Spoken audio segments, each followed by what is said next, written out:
മുംബൈക്കൊന്ന് വിളിക്കണം. മറക്കരുത്. ഇല്ല, കൽക്കട്ടയ്ക്ക് ലോഡ് അയക്കണം. ഓക്കെ ശരി സാർ. കുഞ്ഞിരാമ, ഭാര്യക്ക് എങ്ങനെയുണ്ട്? ഭേദമുണ്ട്, ഡിസ്ചാർജ് ചെയ്തില്ല. എന്നിട്ടാണോ താനിന്ന് പഠിക്കു വന്നത്? ലീവില്ല. സാരമില്ല, പൊയ്ക്കോളൂ. പൊതുവാളെ, തന്റെ മകളുടെ വിവാഹകാര്യം എന്തായി?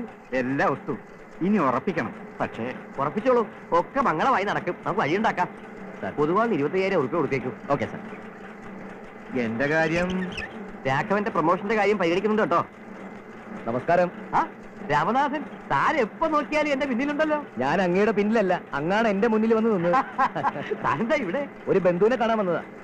ഇവിടെ തനിക്ക് ഞാൻ അറിയാത്തൊരു ബന്ധു? അതാരാണോ? എനിക്ക് വളരെ വേണ്ടപ്പെട്ട ആളാ.